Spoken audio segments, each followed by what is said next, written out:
सभी को मेरा नमस्कार। आज हम बात करेंगे जीआईसी मेंस के बारे में। बहुत सारे बच्चे कंफ्यूज हैं कि कुछ कैसे पढ़ना है। बहुत लोग भ्रम फैला रहे हैं कि ऐसे क्वेश्चन आएंगे। 2-3 पॉइंट है, आप इस चीज़ को राइट डाउन करिएगा। जिस सब्जेक्ट का जो क्वेश्चन बताऊंगा उस तरह के क्वेश्चन रिलेटेड ज़रूर पढ़िएगा, और बाकी जो सब्जेक्ट होंगे बाकी उससे रिलेट कर सकते हैं आप लोग। मैं कुछ सब्जेक्ट का बताऊंगा कि कैसे कैसे क्वेश्चन पूछे जाएंगे। तो पहले एक बार पैटर्न बताता हूँ, फिर क्वेश्चन मैं क्यों कह रहा हूँ कि उससे ज़्यादा नहीं आएगा, उससे मुश्किल क्यों नहीं आएगा। तो आप जानते हैं कि जो मुख्य परीक्षा है जीआईसी का, हिंदी का आपका 2 घंटे का पेपर है, 100 मार्क्स का। तो इसमें 50 मार्क्स का वो जो सिंपल जो होता है ग्रामर का पोर्शन वो है, और 50 मार्क्स का आप जानते हैं ऐसे है। टोटल निबंध है, 2 घंटे में 100 नंबर का ही लिखना है। अब ये तो सबके लिए कॉमन है। हिंदी का 6 निबंध है, इनमें से कोई एक जरूर पढ़ लीजिए। जैसे हिंदी साहित्य है, हिंदी साहित्य आपका पढ़ना, हिंदी साहित्य अगर आप पढ़ रहे हैं तो उससे रिलेटेड कर सकते हैं। देखिए, कोई दो, मेरे हिसाब से 3 जरूर पढ़ लीजिए, 2 आएगा उसमें से ऑप्शन करके आएगा। 3 में से कोई एक अच्छे से कर लीजिए। मैंने तीनों आप अच्छे से कर लीजिए, पूरा 6 करने की जरूरत नहीं है। 2 निबंध आएगा और करके किसी एक को लिखना होगा 1000 वर्ड में। आप नेट से भी सुविधा ले सकते हैं या कहीं से भी सुविधा, अगर नहीं मिल रहा तो आप मेरे को बोलिएगा, मैं आपको भेज दूंगा। ये चीज़ें रहा पहले, ये फर्स्ट पेपर का जो जीआईसी मेंस में सबको लिखना है, और सबको इस तरह का एक फॉर्मेट आप वीकली बनाते रहिए। दूसरी की अगर बात करते हैं, एक एक सब्जेक्ट की अगर बात करेंगे, मैं उसका पहले बात करूंगा, आप समझने की कोशिश करिए। कह रहे हैं लोग कुछ लेवल बहुत हाई लेवल का आएगा, ऐसा बिल्कुल नहीं आएगा। रीज़न उसका मैं बता रहा हूँ, ध्यान से देखिएगा। जो सेकेंड पेपर होगा, आप देखिए 5 प्रश्न ऐसे आएंगे जो 250 वर्ड्स के लिखे जाएंगे। 5 प्रश्न ऐसे आएंगे जो 150 वर्ड के लिखे जाएंगे। 10 प्रश्न ऐसे आएंगे जो इसकी कितनी होंगी, 50 वर्ड्स।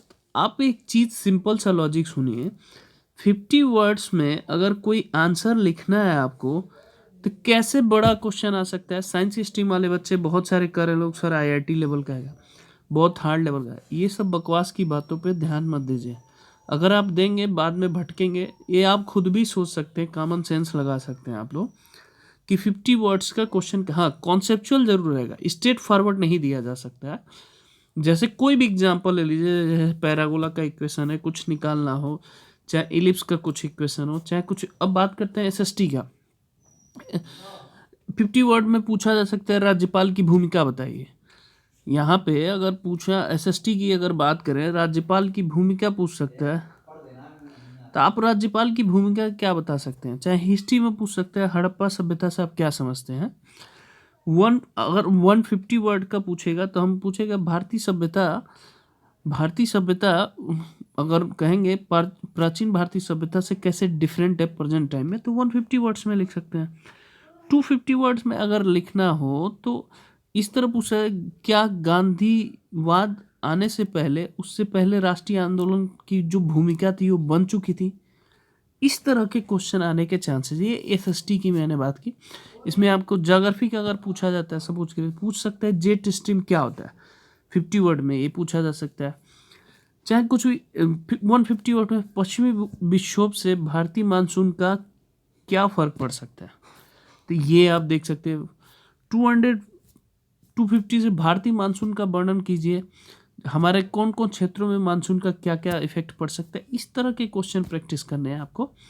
ज्योग्राफी का ले सकते हैं, चाहे हिंदी का ले सकते हैं, किसी मैथमेटिक्स का अगर लेंगे तो जो छोटे छोटे प्रश्न है वो पहले देख लीजिए, क्योंकि 10 क्वेश्चन आएंगे 150। हाँ, 250 वर्ड्स में जैसे ग्रीन हो गया, स्टोक हो गया, ये बड़े बड़े, चाहे गॉस हो गया, ये सब टॉपिक बड़े बड़े हैं जिससे पूछे जा सकते हैं 250 मार्क्स का। होमोजीनियस इक्वेशन हो गया, प्लेन्स का इक्वेशन हो गया, वेक्टर 3D का, इस तरह के क्वेश्चन। बाकी अफवाह पे ध्यान देंगे कि आईआईटी लेवल का है चाहे इस लेवल का है, इस तरह से अफवाहों से आप बचिए। किसी भी सब्जेक्ट, हिंदी का ले लीजिए, हिंदी का आप मेरे हिसाब से अगर जो अनदर सब्जेक्ट के हैं, जो भी पाठ्यक्रम जो करना चाह रहे हैं, एनसीईआरटी बेस्ट है। अगर आपके पास ओल्ड एनसीईआरटी हो तो उससे कर लिए, उसमें बहुत सारे क्वेश्चन आपको, इससे क्या होगा, ज्योग्राफी भी हो जाएगा, हिस्ट्री भी हो जाएगा। ये आप देखिएगा इकोनॉमिक्स, इकोनॉमिक्स का थोड़ा सा करंट का जरूर, जैसे वर्ल्ड बैंक की भूमिका पूछ सकते हैं, भारत के रिस्पेक्ट में क्या हो सकता है, इस तरह के क्वेश्चन की प्रैक्टिस आपको करने की ज़रूरत। चाहे सिविक्स ले सकते हैं। हिंदी की बात करें तब भी आप 12th तक हिंदी की बुक अच्छे से कर सकते हैं। कुछ थोड़ा सा लेवल हाई कर सकते हैं, मतलब इतना भी हाई नहीं जितना लोग मार्केट में हवा बना रहे हैं। अब क्योंकि लिमिट भी देखा करिए कि कितने कितने क्वेश्चन की लिमिट है। लिमिट से ज़्यादा बाहर आपको जाने की ज़रूरत नहीं है। फिर से आप भटकेंगे तो बाद में आपको नुकसान जाएगा। ये आपके लिए मेरा सजेशन है, मानना आपका ना मानना ये आपके ऊपर डिपेंड करता है, आपके प्रेजेंस ऑफ माइंड पे डिपेंड करता है। क्योंकि पांचों उंगलियां बराबर नहीं होती। कुछ लोगों को अच्छा लगता है मेरा वीडियो, कुछ लोग खराब लगता है, कुछ तो ये आप देख सकते हैं, ये आप पे ऊपर डिपेंड करता है, ये मेरे ऊपर नहीं। ये आप ध्यान से देख लीजिए। तो ये लिमिट जरूर ध्यान रखिए कि कितने क्वेश्चन बन सकते हैं इस टाइप के, कितने क्वेश्चन नहीं बन सकते हैं। चाहे हिस्ट्री की बात कर ले, चाहे सिविक्स की बात करें, चाहे हिंदी की बात करें, चाहे इंग्लिश लिटरेचर की बात करते हैं, किसी भी सब्जेक्ट का जो भी जीआईसी मेंस का है, तो ये लेवल जरूर देखा करिए, माइंड में प्रिपेयर कि अब 50 वर्ड्स में आईआईटी के लेवल का क्वेश्चन नहीं पूछा जा सकता। मैथ्स का ही चाहे ले लीजिए, चाहे फिजिक्स का ले लीजिए, चाहे केमिस्ट्री का ले लीजिए, चाहे नीट का बायोलॉजी का क्वेश्चन, ये सब नहीं पूछा जाएगा। आपको बेसिक कॉन्सेप्ट अगर आता है उसको समराइज करके लिखने की भूमिका आप कैसे देख सकते हैं। अब मैं ज्योग्राफी के जेट स्ट्रीम पूछ रहा हूँ, क्या होता है 50 वर्ड में लिखिए, तो जेट स्ट्रीम आप नहीं लिख पाएंगे।